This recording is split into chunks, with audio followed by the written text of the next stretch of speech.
The most important question from the top. Clara or Clara? Clara, thank you for asking. Okay. Perfect.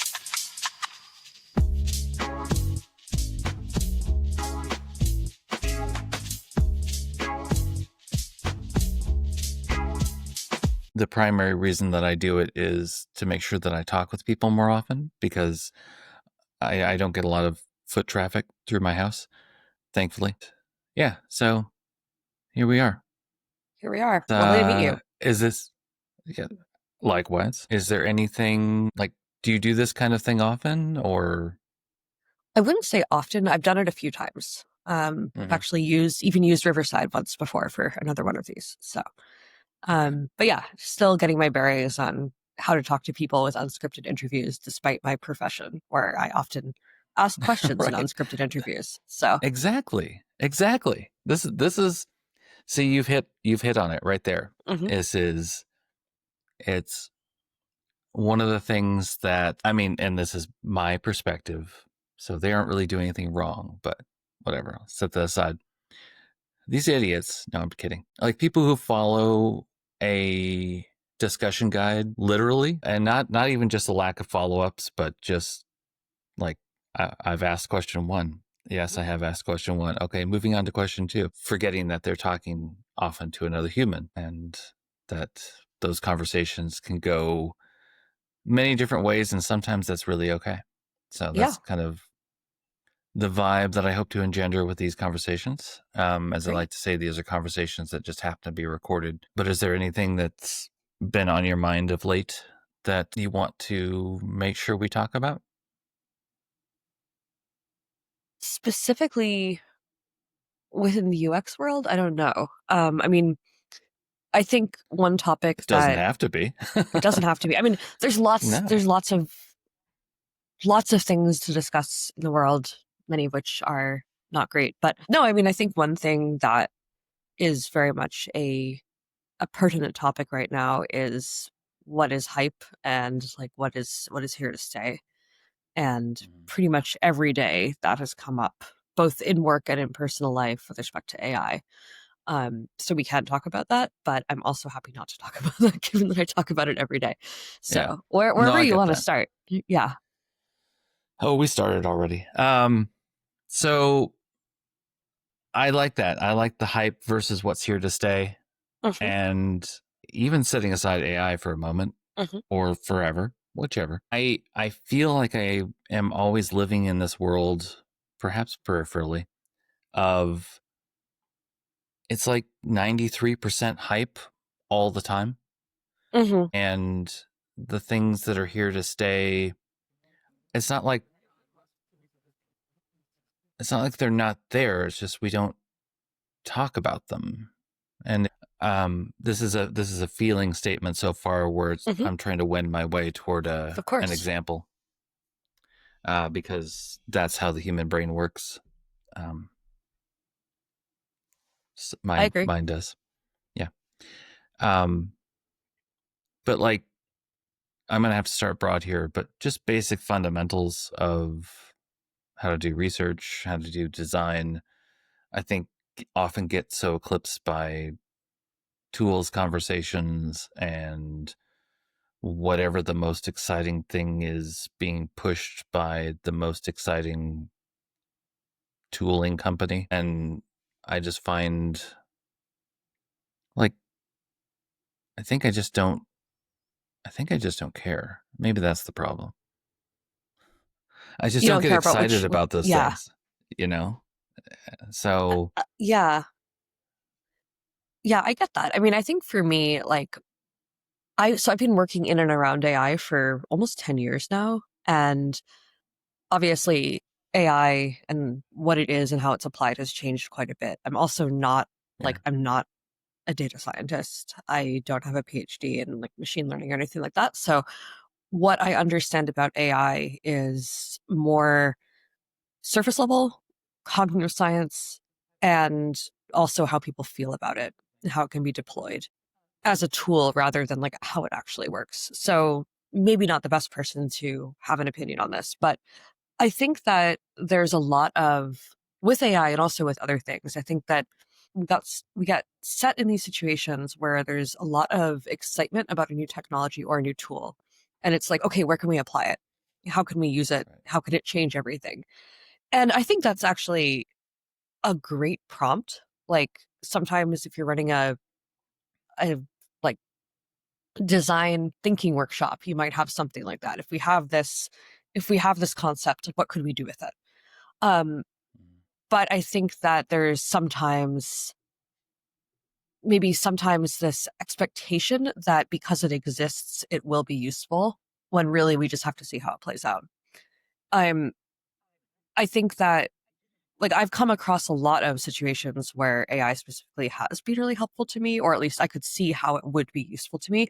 I've also come across a lot of Uh, situations where it's created like more work for me, or I've done research on tools or on processes where AI has not been super helpful. Like it has the capacity to be, but the way it has been implemented or the way it's being used is creating more work for the end user. I think the other thing, as you're saying, is like there's a lot of focus, and again, this goes beyond AI, but I think when I talk to people who want to move into UX, a lot of them are like, well, what tool should I learn? What tool should I use? yeah. And on one hand, I want to say tools don't matter. Like you just learn the concepts. On the other hand, I think there probably are expectations that if you walk into a certain job, like you will need to use certain things, and ideally you know how to use them to some degree when you come in the door the first time. But tools are always changing, and the way that they're deployed, prioritized, integrated with one another also is always changing. So I think that many things would be more interesting if we thought about what could we do rather than like what am I using to do this thing, if that makes any sense. Yeah. I mean, I'm gonna yes and I Mm-hmm. feel like this is Please. gonna sound like I'm disagreeing with you, but I'm not. No. Um, there is an aspect of what you're describing, I think, also that people who are getting into UX or even people who've been in it for a Mm-hmm. while, people who've been in product management, don't have a pausing to think of a nice way to say this, Go for it. don't have a robust understanding of problem definition. Mm-hmm. And so, like, partly what I hear when you say, what can this be used for, Mm-hmm. is it's a solution looking for a problem. And I think that there are definitely times when we should be thinking about that, Mm-hmm. especially something that exists that might be useful for other problems. Right. Um, but I also think like the trap that we generally are either fall into or pulled into is we've got this solution, whether the solution is a tool, whether the solution is something that was thought of by the CEO last night during dinner. Now go find a problem to apply it to, Right. rather than let us survey the land and see what problems there are and which ones we think we want to try and solve. I think that happens, but I don't think it happens as much because it's too vague. Mm-hmm. Um, and it's so much easier to start with the solution and hope for the best, aka every startup ever, rather than doing the grunt work of understanding the system within which you're trying to accomplish something. Yeah. I see what you mean, and I don't think that's a disagreement at all. I'm So most of my work has been in enterprise, and I think enterprise, Uh-huh. or at least certain flavors of enterprise, have been different in that often, first of all, often technology in and of itself is not the point of whatever it is that you're building. Like my first job was in healthcare UX, and Uh-huh. we we were a health tech company, but the idea was there are things in the practice of medicine, and particularly things like medication management or patient charts or even scheduling appointments, things like that, that are complicated and probably unnecessarily so. What could we do with technology? And at that Mm-hmm. point, it was, you know, digitizing lots of stuff, basically. What could we do that would relieve the burden on the people who are actually trying to practice medicine or work with patients or whatever? And I think the critical thing there was that a lot of the people who were involved in defining the problems were the people who had been doing the work and could say, this is frustrating Yeah. to me. And I mean, and this is like user research at its core. But I think that Right. I think it's really important to start as early as possible by listening to the problems that are emerging around you, ideally working with people who have experienced those problems firsthand, and saying openly, like, what is it that we can do, rather than, okay, we have this tool or we have this technology, let's figure out how it can transform or disrupt an industry.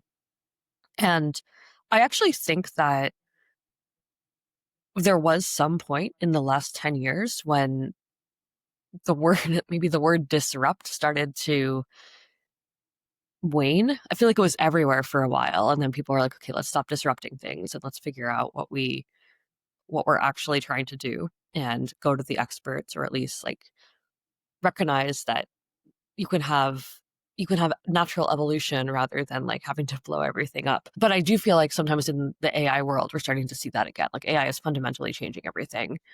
I'm It's interesting because like in healthcare specifically, and again, this is not really my area of expertise at all. It's just something I'm interested in. Um, there's been, I think, early on when we had our maybe first wave of the post 2010 AI revolution, there was a lot of discussion about how AI could be really helpful in medicine. For example, in cancer detection by looking at scans and working with radiologists or pathologists who are normally looking at this information manually. So what could Mm-hmm. AI discover that might help? And I mean, there was a lot of interesting work that showed that at least some of the time AI could be really effective in these spaces.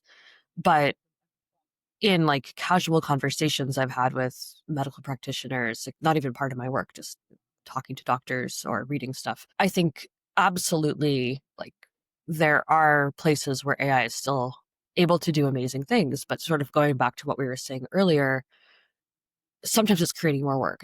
There are a lot of false positives that need to be followed up on, or there's this notion that, well, like AI is better than all of us, so therefore if it finds something we have to take it seriously.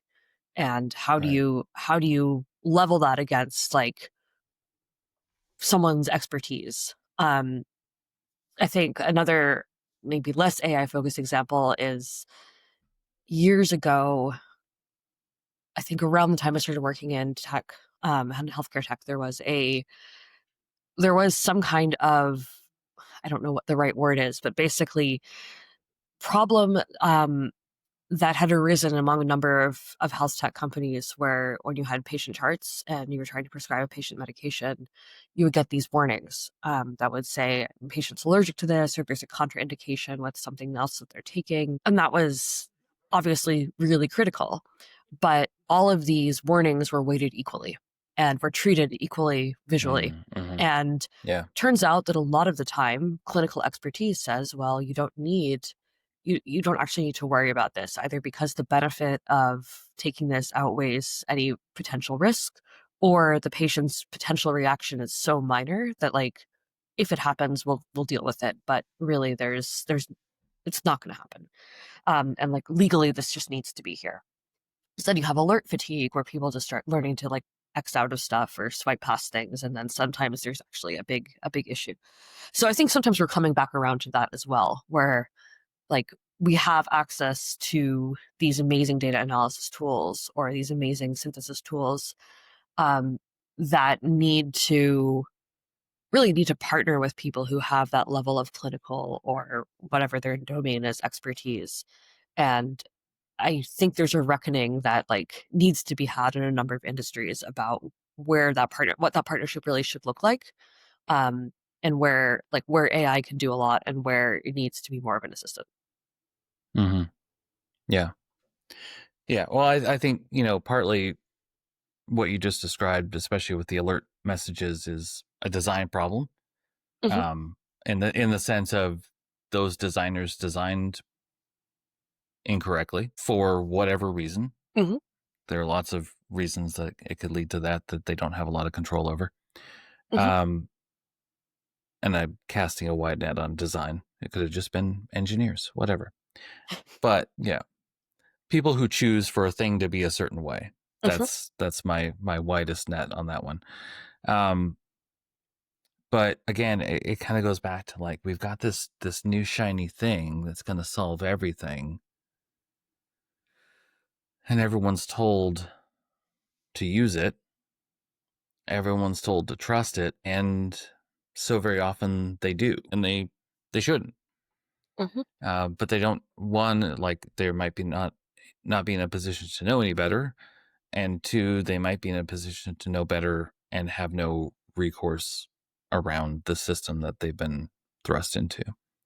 Um, and I think that again, I keep I know why this is on my mind lately because I've been like reviewing past work of mine Hmm. uh, over the past number of years. And somebody asked me a question yesterday, and I had to like stop and really think about it. Of basically, the question was around how within working with scientists, working with physicians, like how do you drive successful outcomes when these people are often consider themselves experts in every domain, not just the Hmm. domain that in which they went to school and practice. And I was thinking about all my interactions, and I was like, I don't do it very well, honestly, because I don't have um, the equity, I guess, within that system to have enough weight to throw around to say, listen, Doctor So and So, Hmm. you may know a lot about oncology, but you don't know shit about designing software. Just let it go, okay? Um, not a real conversation, promise. You know, it's just this everyone gets excited about this thing, and Hmm. it's like, okay, we have to traipse after this thing, and then we have to wait for that to burn Hmm. itself out, and then we can go back to try. Oh, but there's a new thing to trade. Okay, well, all right, here we go. And I guess I'm trying not to be a curmudgeon about it, even though it comes so naturally. But like I see some things that the AI stuff is pretty good at, Yeah. you know? But I still would be super hesitant to dump a bunch of transcripts from interviews into it and say, tell me what happened, Hmm. what's important. I don't I know. think that the I guess way, I'm just oh, still go ahead, sorry. struggling with this stuff. I guess I'm still just struggling with this to find any of it really reliable, especially with the costs involved Hmm. or associated. So anyway, that's all. No, these are great questions and great points. I think that for me, the way that I've used it and in my research, the way that we've sort of seen it be most successful, and I'll say as well that like my research is limited primarily to designers and developers, so people who are using tools for design work, for AI powered stuff, for design work, development work. And that can extend to people who are not necessarily experts in either space, but for whatever reason need to design a UI or Right. implement something. Um, but I think that we've talked a lot about the model of like an intern or an assistant where the human still needs to be in the driver's seat, but there are certain things that you can automate away. Um, I mean, I'm like not super detail oriented. And tools, I mean, even like going outside of the design domain, like spell check for me is wonderful because there's lots of stuff that I would spell incorrectly if I didn't have it. I make typos all the time. Um, and stuff like that. I mean, these kinds of automations have really been transformative for a lot of people. Um, Mhm. I think lots of instances of autocomplete have been really helpful too. I think there's also all these open questions about like what is it doing to memory? What is it doing to how we make decisions and think about things? And that's a study that I want to read someday. But I think in general, like there is so much out there that we could be paying attention to, and automation, whether it's AI or some other form of automation, can absolutely make that easier for us. But I think you're right in that if you don't know you don't know where it is making a mistake, then then you're often like possibly accepting something that might not be right. Um, Yeah. I've had when experimenting with various things, I've had situations where I've asked some tool to help me with like a statistical thing, or like I've used some like LLM to like help me with some statistical thing that I don't know anything about. And it gives me this answer, and it's great because it breaks it down for me in a way that is much more accessible than say like reading the Wikipedia article about it or tracking down a statistics textbook that like my partner used in grad school or something like that. Right. Um, Yeah. but I don't know. I don't know. I don't know enough to say, is this actually the right explanation? And then you either accept it and maybe it's inconsequential because you're just reading it because you're curious. But if you actually like need to go and then do a bunch of analyses based on what has been explained to you by AI, and it turns out that the explanation wasn't quite right, then you have to figure that out sooner or later. So, I mean, I think Yeah. a lot of this, it almost makes me think back to when I was in high school. Um, Wikipedia became quite prevalent.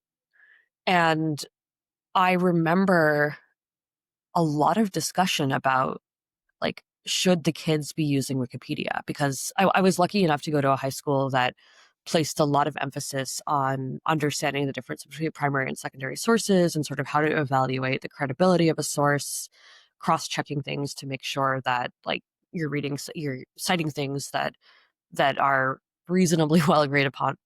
And then you have Hmm. Wikipedia, which was like this amazing communal encyclopedia, but also especially this was like the mid-aughts, especially in those days, like how much quality control was really there. People could go and put whatever they wanted. And I don't actually remember what the consensus was. It was probably like, don't use Wikipedia, but then people did anyway. But it did make me Right. think a lot about like, what were the heuristics that we sort of implicitly had to put in place to evaluate whether these kinds of things were reasonable or not. I remember I wrote a term paper on some like really obscure subject in linguistics that was interesting to me at the time. And I I think I figured as like a 14-year-old that whoever put that stuff into Wikipedia was probably not making things up, because that was like a big waste of time for a very creative Yeah. person. Yeah. And I think I use like the citations that I found in those articles as my starting points. And I would go like read those books or whatever, or read the websites where the citations were coming from. But I remember there was like a whole framework that we sort of had to adopt around this in terms of how do you trust the credibility and how do you verify that this is accurate information. And even in some ways, like developing a new type of like source evaluation, compared to the Hmm. primary and secondary stuff that we had been taught. So part of me wonders, like, how is that going to shape how people think about information going forward, and in this world where we have access to even more that can be broken down in basically any way that you could conceive of and help you learn however you like. I I'm not a teacher, but I have friends who are, both at anywhere between the elementary and graduate school levels, and I think that absolutely this is a question that's coming up in their work a lot as well. Like, how do you? It's not like, how do you remove some of these tools from the classroom because they're not. That's very difficult and may be counterproductive. But given that they are there, how do you train people to work with them in a way where they can they can assess the validity of what they're reading. So Hmm. I think this is all to say that like TLDR, technology is great. Sometimes sometimes it changes how we need to think about the information or whatever it is that we're doing with it. And that requires critical thinking skills that are not unrelated to ones that we had to use before, but maybe require them to be applied in a new way. Mm. Yeah, it sounds like you went to a weird high school. Yeah, it was a good Like what you place for me, I described think. doesn't sound typical. Yeah, I mean, I was fortunate to have a good high school education. I grew up in Boston, and I went to a school there that placed a lot of, well, a lot of emphasis Mm-hmm. on like critical thinking and how to write, how to read a variety of sources, a variety of perspectives. I think we had some really interesting classes. We had, I'm trying to remember some of my. I think I was able to take like a course, or as a paired course, where it was like a semester of the history of India and also literature of India that we took together. Uh-huh. I took another class on the history of Latin America. I took a class on genocide. Yeah, and then we had like expository writing, which I think was when I wrote the linguistics thing. But Mm-hmm. yeah, it was a lot of cool stuff. Some of it was definitely stressful at the time, but looking back, I'm very grateful for that. Yeah. And I said weird brackets appreciative. Oh yeah, Um, no, I got you, I because got you. because I also went to a weird high school, and yeah, you didn't have to go to class if you didn't want to. Um, which Yeah, I I took grew me up a while to around. figure out. So, We definitely, yeah. I didn't go to an alternative school, but I knew a lot of people who did.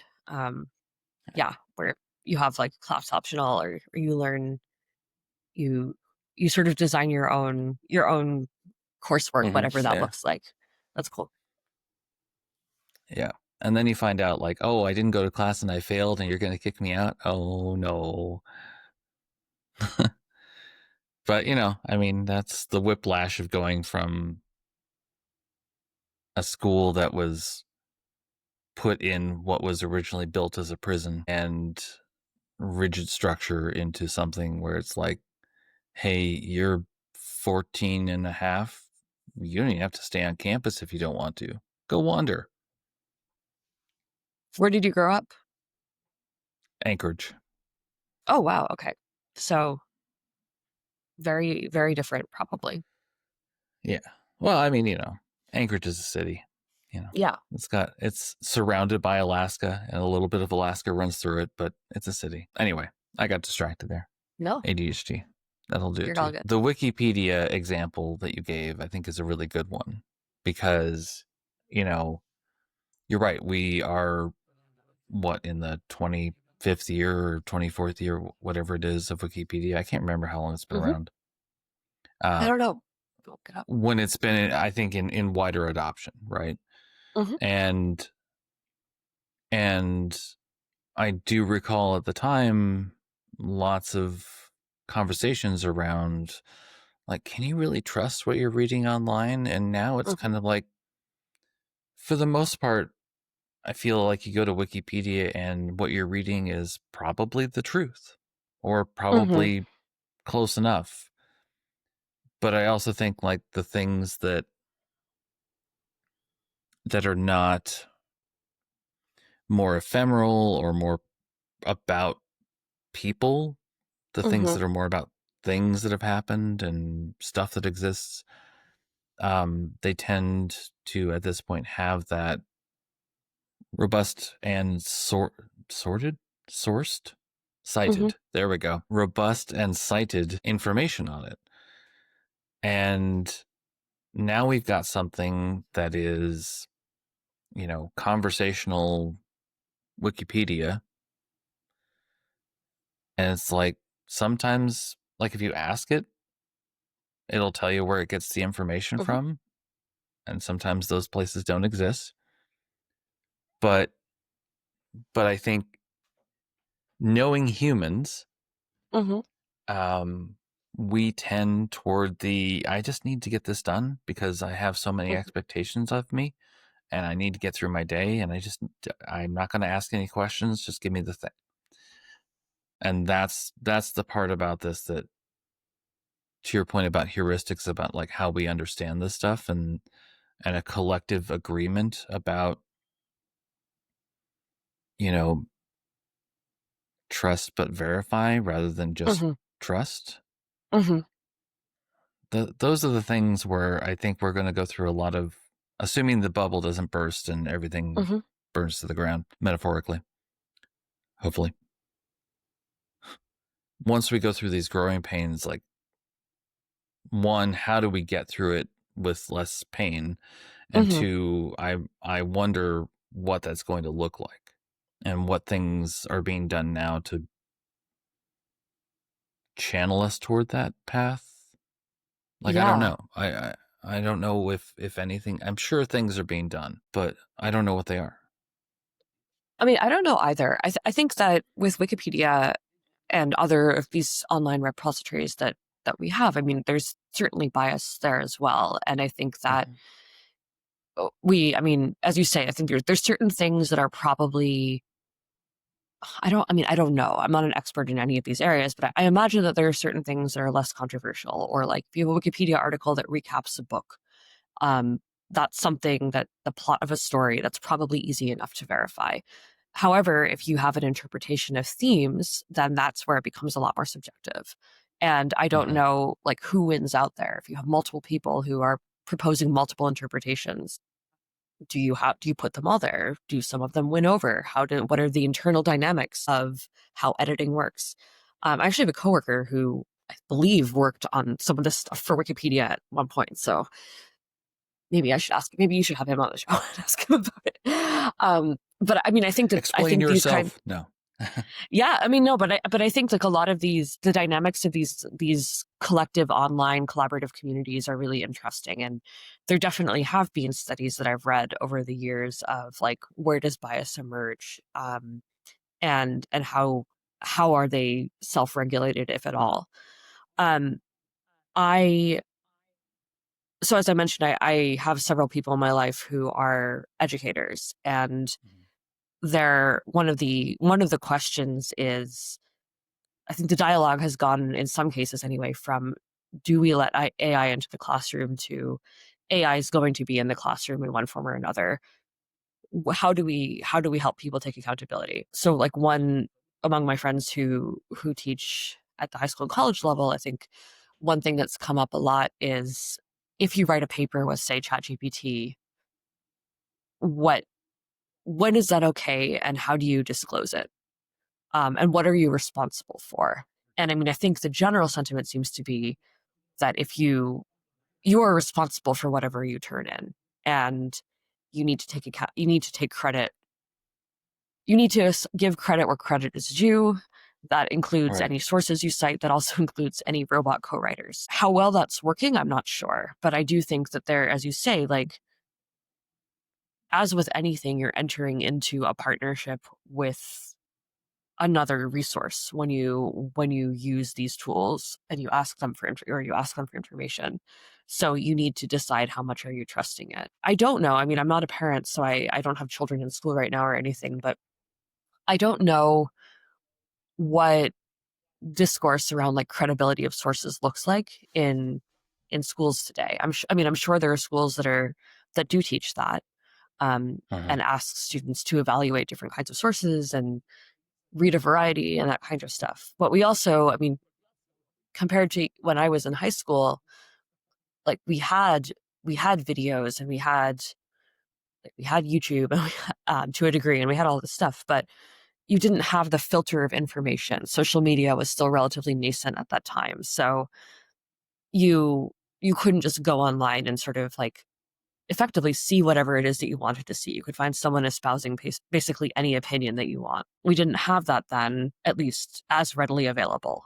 Surely those things existed in some form somewhere, but it wasn't like you could just go online and find it instantly. So I think there's also like, no, how do you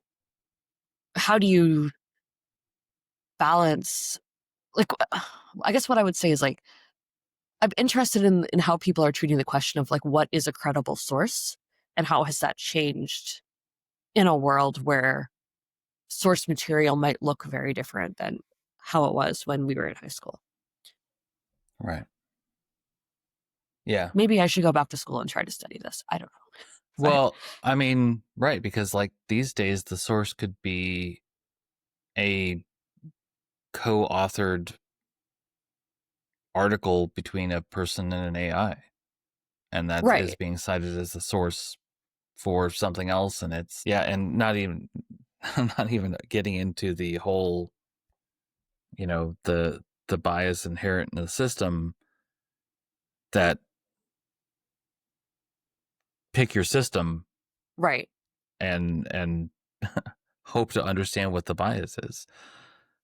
Yeah, I mean, so as part of the work that I guess this is sort of part of my job. One of the things that I do in and around UX is sometimes I review papers for conferences, and this is true both for industry conferences and occasionally for academic conferences. When you do these kinds of reviews, particularly in academia, there are rubrics, and I think Mhm. ideally, I'm sure this doesn't work out always, but ideally you're reviewing papers about things that you know quite a bit about, and you are often familiar with the literature that's being cited or referenced. And I think that, that's something when I've talked to other people who are also doing these kinds of reviews, that's something that's come up quite a bit, where it's like, we're hoping and expecting that everybody is being honest and ethical here, and like anything that's cited is real. But as you said earlier, sometimes hallucinations happen, and people may have a paper in there. I mean, I know of a couple of stories that were circulating online where researchers were reviewing papers or reading papers, and they found themselves cited in these papers with articles that they hadn't written. So it's like, again, it goes Yeah. back to that thing where it's like, if you know enough about a topic to be able to determine whether, like, what is being generated or said or whatever is real, then that's good. But Mhm. kind of the whole point of a lot of this is that people who are not experts in these spaces can learn about them, and they don't have that same level of discerning expertise.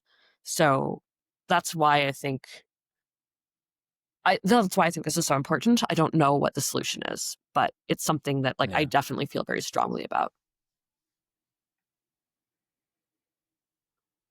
Well, I think it's a great rationale for not getting rid of your researchers like so many idiot companies have done over the past few years. They'll see. They'll see. Yeah, I'm definitely on the side of, I'll put an asterisk after this word. I'm pro democratization of research. Hmm. Asterisks. Um, in the sense that I do think that people should be able to, and just UX in general, should be able to Hmm. design things, should be able to ask questions of customers, and ideally they have researchers who are trained and they can rely on to ask those questions of the right people, the right Hmm. way, the right time. And again, like, we've got this new tool's going to solve everything, so we don't need these people. And it's just it's the same pattern over and over and over again. And then some level of stability is found, and then it's disrupted again. Every time I Yeah. talk with somebody about this, it's just like, I, people, people talking to each other. Hmm. We can figure this stuff out. And maybe I should just limit everybody to pen and paper, and that's all you get when I'm in charge of the universe. I also believe in research democratization. I'll also caveat that in that, like, I think there's a difference between bringing people into the process and sort of considering all different kinds of interactions as types of research versus just like encouraging everybody to go rogue and do whatever they want. I Yeah. think that Yeah. my journey into UX is a little, I wouldn't say it's unusual, but I think that it's been unusual in some of the contexts where I've worked. I have a background in cognitive science, so I learned a lot about like formal scientific method and everything from like collect the care and keeping of data and doing research with human subjects, consent Mm-hmm. forms. I had a lot of back and forth when I was an undergrad with our IRB and like how to make sure that you're always following protocol. And I remember the first time that I ran a research study at the first UX internship I had, I was like appalled because they were talking to 5 people. I was like, that's not statistically significant. What are you doing? And then of course I eventually Yeah. I learned that there are asterisks there as well. But I think at that particular job, sort of two things that really stuck out to me were, first, like, there were people who went to school for UX. And again, I was right out of college, or I was first interning, and then after I graduated, I went back there full time. And I I didn't have a lot of prior exposure to UX as a discipline. It was sort of like I was studying cognitive science, and then I burnt out and I was like, I don't want to go to grad school. So what else am I going to do? And there was like an 18-month window where you could get a junior UX position with very little relevant experience. And that happened to be when I graduated college.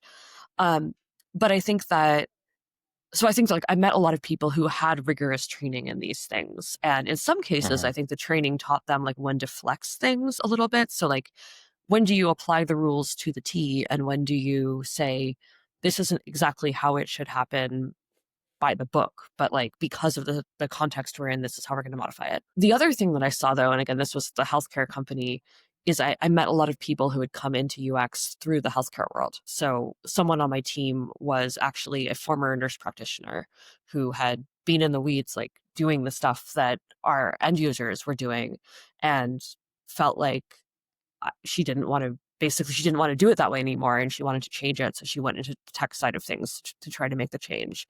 And I think that like, to me, that really stuck out as like, it's really important to have people with that kind of background to be part of the process. And even if they're not like, they can't like write a perfect script, as you said. I mean, hopefully they'll learn how to do it over time. But even if they're not writing a perfect script, Yeah. like, they know what follow-up questions to use because they understand the material in a way that someone like me wouldn't. I also went to, and then later on, and it's sort of since I've been in the healthcare, since I was at the healthcare company, a lot of my work has revolved around designers and especially developers. And working on developer tools with developers is always an interesting experience because the people that you're designing or building or researching for are similar to the people who are actually working on the product with you.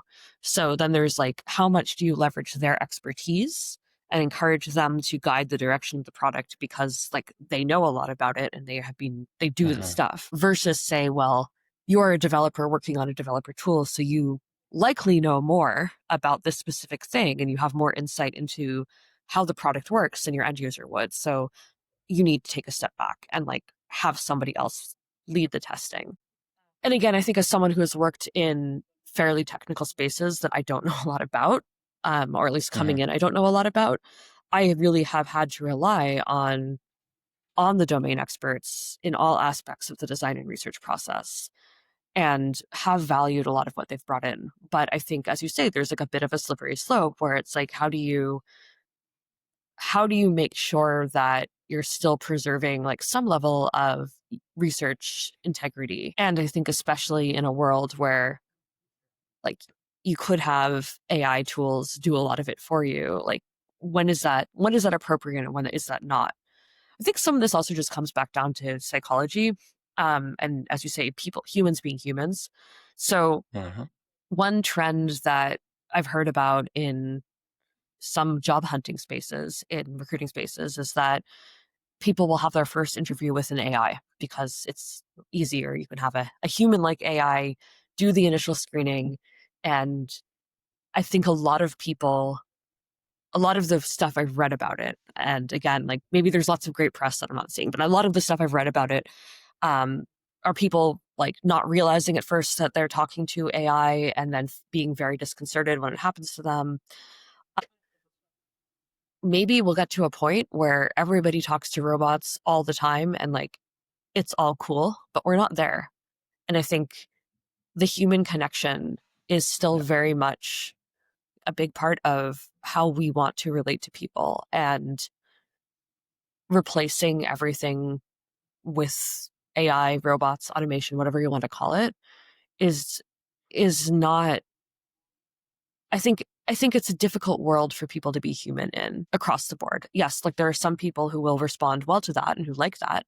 And absolutely, like there are days when I need to go do something, and I'm like, if I can just do this online and not have to talk to anybody on the phone or in person, like, I'll be so happy. Yeah. But then there are days when it's like I'm having this difficult conversation, I have a lot of questions, and I really just need like human empathy there to guide me through it.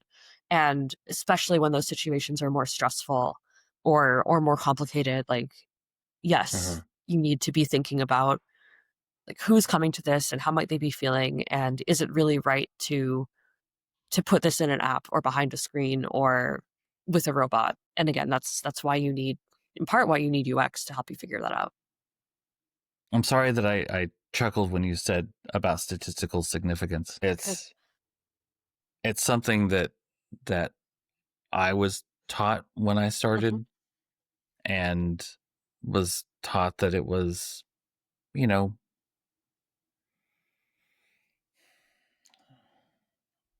relatively important, but also, I quickly understood that everybody wants statistical significance, but no one wants to pay for a p-value of 0.001.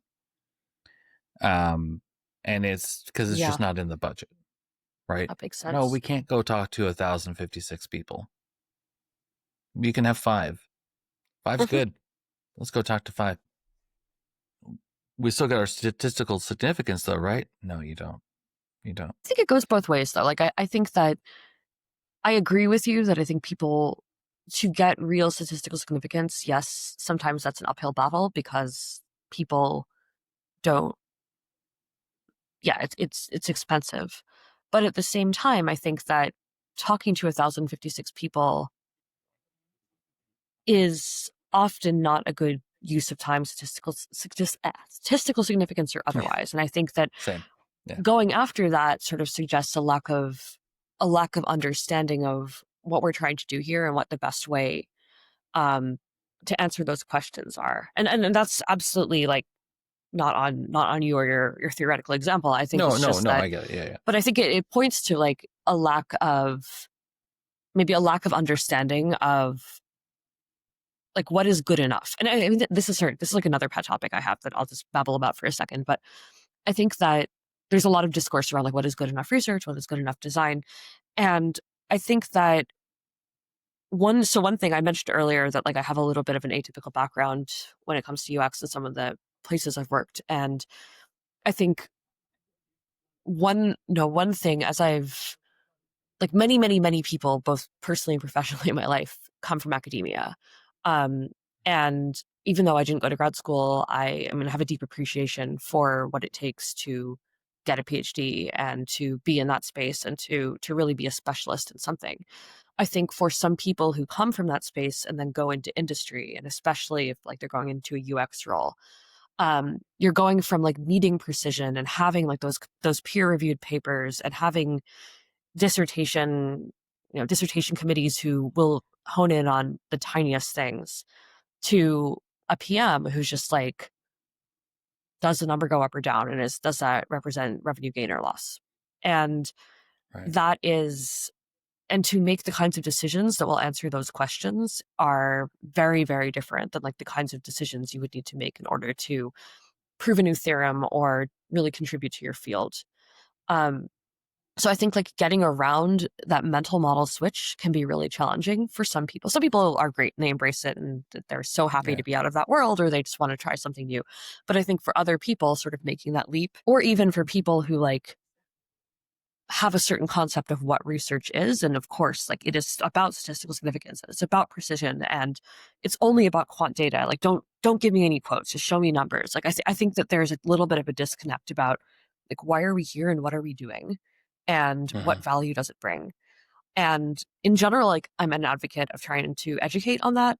On the other hand, I also believe that like sometimes you just have to show and people will believe it when they see it. Yeah. One of the things that we've talked about a lot, so I worked at a startup at one point, and then my current role, this is something that started to come up more. It's just like, what does it take to make a go no go decision, and what is the minimum signal that you need in order to decide whether or not something is worth pursuing.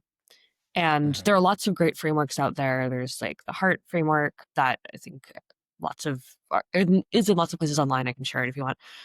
There's also like this framework that I talk about way too much by a guy named Heilmeyer, who was an inventor in the mid 20th century, and like proposed a list of questions you should answer before you start any project, including like what are the midterm and final exams to show that like you're successful. But I think that Mhm. distilling a lot of big product development and research questions down to these signals and then go no go gates is something that I would love to see more of, because I think that it helps teams sort of rally around what is the minimum thing that we need to understand. And sometimes I think it takes the question away from like statistical significance or other terms that people are familiar with and then comfortable with, but as you say, like maybe difficult to actually achieve. Mhm.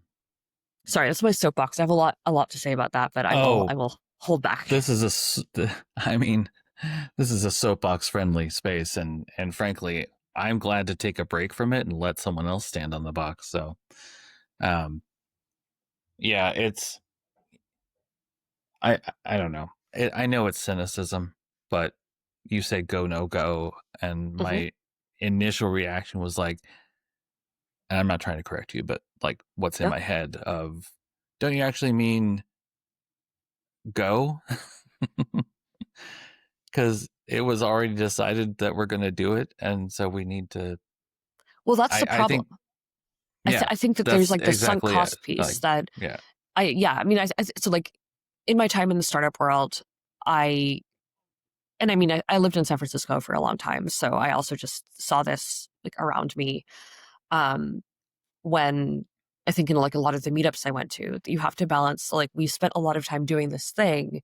And of course we want it to work, but even if it doesn't work, like we still did it and we should do something with it versus like, no, we just need to, yeah, yeah. reverse course or try something new. And I mean, I think that there's a lot of privilege in being able to choose go no go, make go no go decisions. I think that certainly there are places like bigger companies, or maybe it's easier to do that because of the resources you have access to. But I also think that Okay. if you build a culture of sort of like an experimentation driven culture early on, and you say, we're going to define some gates where we decide, do we go in this direction or do we go in this other direction? And then Hmm. maybe that's more of like your go no go as a go Yeah, thing. But basically, if you're setting up those decision trees or check-in points earlier, then maybe that can help steer away from situations where there's a sunk cost fallacy. hmm, yeah, yeah. I think one of the things that I've asked of people in like job interviews, or Hmm. if they're my client, is, some variation of the question of, to what extent does research drive the product roadmap, Yeah. um, to where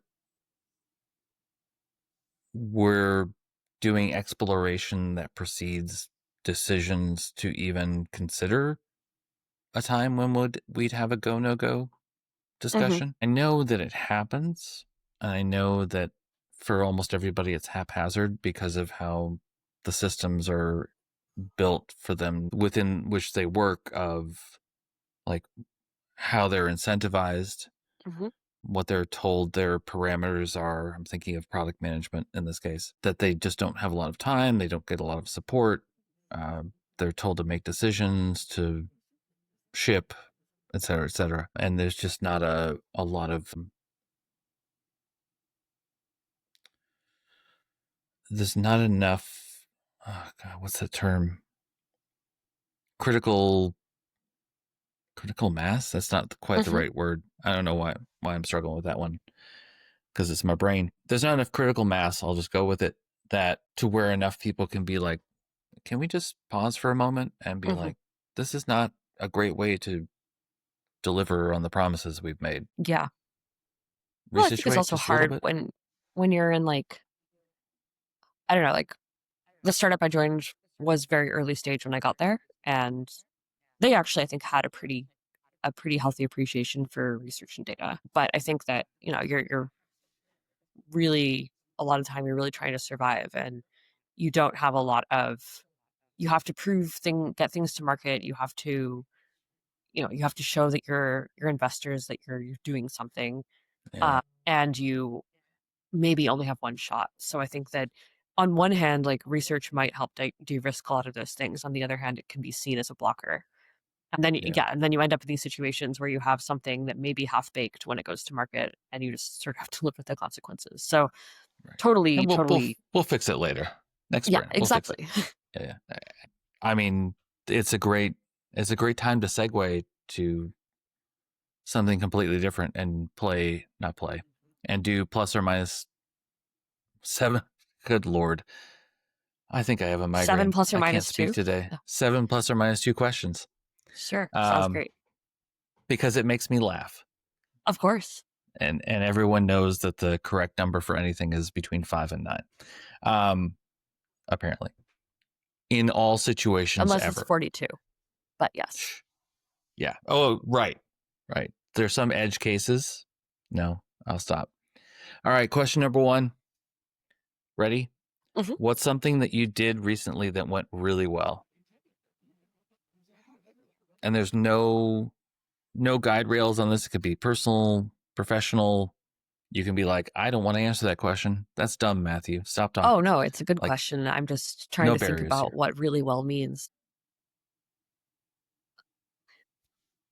One of my hobbies, um, and let's put emphasis on the word hobby here, it's not really a Okay. skill, is that I do like amateur silversmithing. So it's like carving metal and soldering and stuff like that, and then trying to make it into jewelry.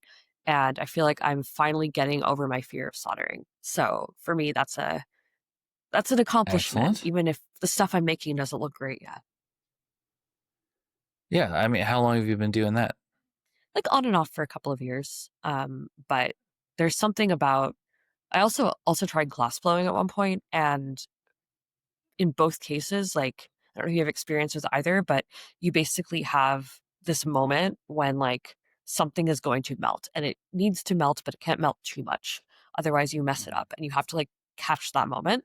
And both of those things make me super, super stressed, but I'm getting over it. It's getting better. It's going well. So That's great. That's yeah. great. What kind of stuff are you making? I made some jewelry for the most part. I like rings, earrings. I'm working on a necklace right now. One cool thing is, so I live in New York, and there are like a bunch of streets where the all the buildings are like full of jewelers. You can have people who are like actually making jewelry. You also have people who like sell stones or sell metal or sell jewelry supplies. So I've gotten to go to all of these places and just like learn about the proper way to cut a moonstone. Not that I'm doing that personally, but I think it's really interesting. So yeah, so I've enjoyed that a lot. That's cool. All right. Next question. Why can't we have nice things? Because humans are human, and want they want other people's stuff. They want more. They don't know what nice is. But I would also challenge that and say we do have nice things, it's just that like we don't always take care of them. Okay. Yeah. I mean, some of these are trick questions. So, yeah. I'll What's go ahead. next question? What's the biggest earthquake you've ever been in? Let's go literal. So I I think I have two answers. I'm in California right now, and once when I was here, I woke up at like 2:30 in the morning, and it was actually not very deep. It wasn't a very strong earthquake. It was like a 4 point something, but it was right under me. It was really shallow, and it was like right underneath my Uh, neighborhood. And everything was rattling. Nothing fell over, but like everything was rattling. And I it was 2:30 in the morning, and I just like had no idea what was going on or what to do. And my cat was freaking out. So that's pretty stressful. The other one that I experienced that was I think it was a 6. I was in Wellington, New Zealand, and that's also a fairly seismically active area. And I was on the uh-huh. ninth floor of a building, and the building started swaying because it was one of those buildings that like had been built on basically on rollers, so the foundation moves. And that was genuinely scary, even though everything was fine and there was no damage. Mm-hmm. So those are my earthquake stories. Okay. So follow up. Hmm. So I don't really have like seasons of the show, not really, but like Hmm. every 6, 7, 8 episodes, I change up these questions. Hmm. And so I've been asking this question the past 5 or 6 times. I think everybody but one had that reaction that you just had of some version of, let's go with literal. And I'm wondering what it is about the question that might influence someone to say Matthew's asking about metaphorical earthquakes. Well, I guess my question would If be, that's the right read. if the people, so my first question would be, have those people lived or spent time in seismically active zones? Because until I was 24, like I moved to California when I was 24, and I grew up on the East Coast, which is not a particularly seismically active or seismically interesting. Mm-hmm. Well, okay, maybe it's seismically interesting, but there are no like super active fault lines out there, and the ones that are out there are much less exciting than the ones out west. So I think if you had asked me that question then, I might have just said, well, I haven't been in an earthquake, so therefore I'm going to go with the metaphorical answer. Right. So Okay. I'm curious about what your take is on the people you've been asking this question to. Well, I think one, to be like extraordinarily meta about this, like this is a really good, I mean, essentially this is a survey, right? Like, Hmm. I mean these as fun questions to prompt a conversation, but it's essentially a survey question. And I think it's a really good object lesson for why you need to test your survey questions before you send them out broadly, Hmm. because of this right here, where when I first wrote this, I was thinking in terms of, not that I actually thought, oh, everybody's been in an earthquake. Like I didn't have that conscious thought, Hmm. but I thought, what other questions could I ask? And I had been thinking about earthquakes. I was like, oh, I'll ask about earthquakes. That's fine. But it really does underscore to me, like, if you had gone metaphorical, great Hmm. answer. Doesn't matter, or it's okay either way. Is what I mean. Um, but this one in particular, I've just really noticed, like, I'm getting a little bit of like, how do you mean? Like, Hmm. and so I'm just having that again, like it's why it's good to test your questions before sending it out to hopefully Definitely. Yeah, definitely. 1,056 people. Exactly. That's a Love to pilot a callback. survey. That's a callback. That is a Yeah, callback. yeah, I got you. I got you. yeah, yeah. So anyway, that's all. Those are my little All girls. right. Well, let's go to the next well thought Hmm. about question. What's the best road trip you've ever taken?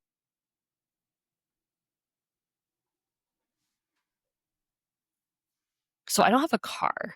Um, Yeah, so my yes. answers are going to be a little This is why you limited. test these questions, people. He said, no, no, no, no. I mean, Um, you could also come up with a no, metaphorical no, road no. trip, but I do have an answer. I do have an Yeah. answer. I think in like 2017, there was an eclipse that was visible from Nashville. And I had never seen an eclipse before, or never a full eclipse. I think I had seen Mhm. something partial when I was a child, but my partner and I decided to go see it. We were living out here in California at the time, but his parents live in the Midwest. So we went to the Midwest and then we like ended up driving from where his parents lived, like across Ohio and Kentucky and into Tennessee. And um I had never I had never been to that part of the country, or I'd been to some places in the Midwest, but I had never been to like those specific areas before. So first of all, it was just like super interesting because there's a lot of stuff that um I don't know, you're just like going through places where people live. And I always find that really interesting just to be able to see that up close. We did a lot of stops along the way. It wasn't actually that long of a drive, but you know, we just wanted to get up and walk around and see Yeah. things. And I think it also just like I remember just I remember like having this really good popsicle in Louisville, Kentucky. Like it was like a cantaloupe or something. And I really enjoyed it. Another cool thing is that there is a water tower. I think it's also in Kentucky, in a town named Florence, and it says on the side Florence Y'all, which like you see that when you're driving into Florence. And I just thought that was like really, really, really funny and also kind of interesting because it's certainly not Uh-huh. uncommon to see water towers with like the name of the town or something related to it. But why Right. Y'all? Yeah. I looked it up. I learned that apparently it used to say Florence Mall because there's a mall there. There was a mall there, but then they needed to repaint parts of it, and they did not have the funding to repaint the word mall, so they changed it to y'all because it uses less paint. I don't know. And then, I mean, and then the end of all of this, like, I went to Nashville for the first time and I saw an eclipse and I ate Uh-huh. tomato ice cream, and that was all of that was great. So, just interesting things, interesting people, good food. Yeah, fun stuff. Excellent. Cool solar Awesome. things. Great. I'm trying to resist asking the pedantic question of, and I'm not going to because I'm doing it. Did they have enough funding to put a comma between Florence and y'all, or was it just No, but they Florence have y'all? a it's just Florence. Well, it's like Florence. I believe it's Florence on top and then y'all beneath. But there is an Okay. apostrophe between the Y and the A in y'all. All right. Well, at least we've got some punctuation there. Um, at least we had enough in the budget for an apostrophe. Um, all right. Last question. Hmm. Imagine that it's a year from now. Hmm. What do you hope to not be carrying anymore? I mean, I think I always hope to be less anxious. Like, I am an extremely anxious person about many things. Some of those things are internal, some of them are extrinsic. So probably hope to be carrying less metaphoric anxiety. Yeah, I think I can just say that. Okay. Maybe be less anxious in the future. May the world be a better place. Yes, please. All right. Let's stop talking.